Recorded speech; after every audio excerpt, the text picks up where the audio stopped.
Hi எல்லாருக்கும் வணக்கம் and welcome back to Darshika பிகை. இன்னைக்கு வந்து சப்பாத்தி வந்து சாஃப்டா பண்றதுக்கு ஒரு 3 டிப்ஸ் தாங்க நான் உங்களுக்கு சொல்ல போறேன். நான் ஸ்டெப் பை ஸ்டெப்பா சொல்லியிருக்கேன். ஸோ வீடியோவை ஸ்கிப் பண்ணாம பாருங்க. கண்டிப்பா நம்ம சேனலை ஃபர்ஸ்ட் டைம் பாக்குறீங்கன்னா சப்ஸ்கிரைப் பட்டனை கிளிக் பண்ணிக்கோங்க. இது மாதிரி நிறைய டிப்ஸ் உங்களுக்கு இதுக்கு மேல நான் சொல்ல போறேன். இதுக்கு வந்து நான் கோதுமை மாவு வந்து வீட்டில் அரைச்ச கோதுமை மாவு எடுத்திருக்கேன். மேபி உங்ககிட்ட வீட்டில் அரைச்ச கோதுமை மாவு இருந்தா எடுத்துக்கோங்க. அப்படி இல்லை அப்படின்னா கடையில வாங்கின கோதுமை மாவு கூட எடுத்துக்கோங்க. இதுக்கு கொஞ்சமா மாவு ஒரு கிண்ணத்துல எடுத்து வச்சுக்கோங்க. அப்புறம் வந்து உப்பு போட்டுட்டு மாவை நல்லா கிளறி விடணும். எப்பவுமே வந்து உப்பு போட்டோம்னா எந்த பொருளா இருந்தாலும் நல்லா கிளறி விடணும். அப்பதான் உப்பு வந்து எல்லா இடத்துலயும் சாரும். இல்லை அப்படின்னா என்ன ஆகும்னா அங்கங்க உப்பு இருக்கும், சப்பாத்தியும் அங்கங்க உப்பு கைக்கிற மாதிரி ஆயிடுங்க. இதுக்கு வந்து நான் 2 டேபிள் ஸ்பூன் நெய் ஊற்றிருக்கேன். மேபி உங்ககிட்ட நெய் இல்லை அப்படின்னா நார்மல் கடலை நெய்யும் இல்லை வந்து வேற ரீஃபைண்ட் ஆயில்ஸ் எது வேணா நீங்க யூஸ் பண்ணிக்கலாம். யூஸ் பண்ணிட்டு நல்லா மிக்ஸ் பண்ணிக்கோங்க. இதை மிக்ஸ் பண்ணீங்கன்னா மாவு வந்து நல்லா வந்து புட்டு மாதிரி மெதுவாயிடும். அதுக்கப்புறம் நான் இது ஃபர்ஸ்ட் டிப்ஸ், சுடு தண்ணி நல்லா காய்ச்சிக்கோங்க. காய்ச்சிட்டு சுடு தண்ணியை ஊற்றி நல்லா மிக்ஸ் பண்ணிக்கோங்க.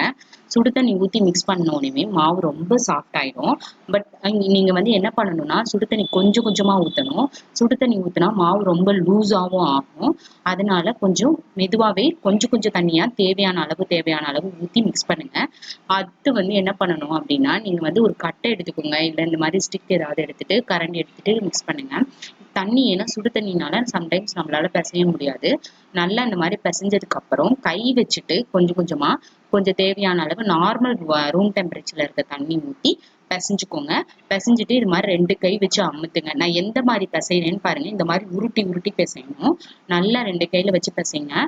மாவு ஒண்ணு சேர கொஞ்சம் லேட் ஆகுது அப்படின்னா நீங்க கொஞ்சம் நெய் இல்லைன்னா கொஞ்சம் எண்ணெய் இல்லைன்னா தண்ணியே ஊற்றி நல்லா மிக்ஸ் பண்ணீங்கன்னா இந்த மாதிரி நல்லா உருண்டு வந்துடும். நல்லா மாவு உருண்டு வந்ததுக்கு அப்புறம் அதை சர்ஃபேஸ்ல எடுத்து போட்டு நல்லா பிசையணுங்க. நீங்க எவ்வளவுக்கு எவ்வளவு நல்லா பிசைறீங்களோ அவ்வளவுக்கு அவ்வளவு சூப்பரா மாவு மெதுவா வரும்.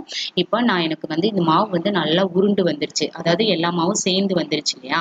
இப்போ நான் சர்ஃபேஸ்ல வச்சுட்டு நல்லா நான் பிசைற பதத்தை பாருங்க. இந்த நம்ம துணினா கும்முவோம்ல அந்த மாதிரி நினைச்சுக்கோங்க. நல்லா கும்புற மாதிரி பண்ணிட்டு அதுக்கப்புறம் இந்த மாவை எடுத்து உங்ககிட்ட பருப்பு மத்தை இல்லைன்னா இந்த மாதிரி கல் இருந்துச்சுன்னா அதை வச்சு நல்லா குத்துங்க.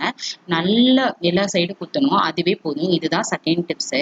நீங்க வந்து கல்லோ பருப்பு மத்தோ இருந்துச்சுன்னா நம்ம உருட்டி வச்சிருக்க மாவை நல்லா குத்துங்க. இது மாதிரி ஒரு 5 மினிட்ஸ் வந்து நல்லா குத்துனீங்கன்னா மாவு நல்லா மெதுவாயிரும். அவ்வளவுதான். இது செகண்ட் டிப்ஸா. அதுக்கப்புறம் நம்ம இந்த மாவை வந்துட்டு நீங்க இமீடியட்டா சப்பாத்தி பண்ணலாம். உடனே பண்ணா ரொம்ப சூப்பரா வரும். மேபி உங்களுக்கு இன்னும் நல்லா சாஃப்டா வரணும் அப்படின்னு நினைச்சீங்கன்னா இந்த மாவை எடுத்து நல்லா உருட்டிட்டு நம்ம குத்துனதுக்கு அப்புறம் மாவை உருட்டி ஒரு பாத்திரத்துல வச்சு ஒரு துணி வச்சு மூடிடுங்க. இப்ப பாருங்க 10 மினிட்ஸ் தான் நான் மூடிருச்சேன். எவ்வளவு சாஃப்ட் ஆயிடுச்சு பாருங்க. ஈஸ்ட் போட்ட மாதிரி ஆயிடுச்சு. ஆக்சுவலி நம்ம நார்மல் சுடு தண்ணி ஊத்தி அந்த கல்லு வச்சுதான் குத்தணும். நல்லா சாஃப்ட் ஆயிடுச்சு. மாவை எடுத்ததுக்கு அப்புறம் இந்த மாதிரி கொஞ்சம் உருட்டிக்கோங்க. உருட்டிட்டு தேவையான அளவுக்கு வந்து சைஸுக்கு வந்து நீங்க கட் பண்ணிட்டு அந்த மாவை என்ன பண்ணணும்னா இப்ப நான் சொல்ல போறது தேர்ட் டிப்ஸ். எப்பவுமே வந்து நீங்க உருட்டிட்டு ஏனோ தானோன்னு போட்டு நீங்க சப்பாத்தி பண்ணீங்கன்னா நல்லா வராது, சாஃப்டாவும் இருக்காதுங்க. நீங்க இதுக்கு மேல பண்றதுதான் ரொம்ப முக்கியம். இந்த மாதிரி மாவை நல்லா உருட்டிக்குங்க. மேபி உங்களுக்கு உருட்ட வரல அப்படின்னா எண்ணெய் கொஞ்சம் வச்சுக்கிட்டு நல்லா உருட்டிட்டு அதை சர்ஃபேஸ்ல வச்சு நல்ல சப்பாத்தி கட்டை வச்சு ஃபிளாட் பண்ணிருங்க. பண்ணிட்டு அதுக்கப்புறம் இது மாதிரி லைட்டா மாவு போட்டுக்கோங்க. அப்பதான் ஒட்டாம வரும். மேபி உங்களுக்கு கரெக்டா வந்து ரவுண்ட் ஷேப் உங்களுக்கு அவங்களால பண்ண முடியும்னா நீங்க நார்மலா நீங்க சப்பாத்தி கட்டை வச்சு ஒட்டிக்கலாம்.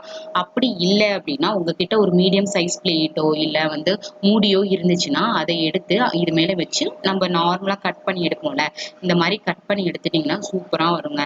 இது ரொம்ப ஈஸி, ரொம்ப டைமும் எடுக்காது. இல்லைன்னா நம்ம அந்த சைஸ் ஷேப் பார்த்து பார்த்து இது பண்ணணும் இல்லையா.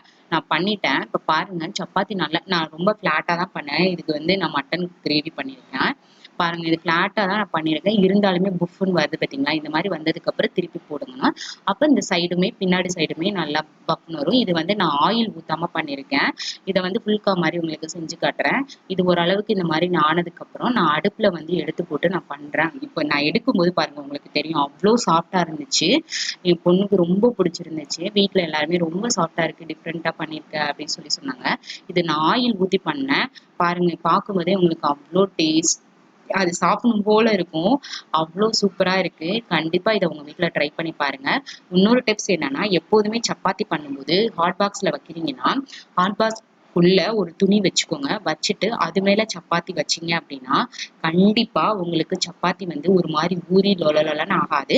சூப்பரா எவ்வளோ நேரம்னாலும் எப்படி பண்ணி வச்சீங்களோ அதே மாதிரியே இருக்கும். Thanks friends. தேங்க்ஸ் ஃபார் வாட்சிங் அவர் சேனல். தேங்க்யூ.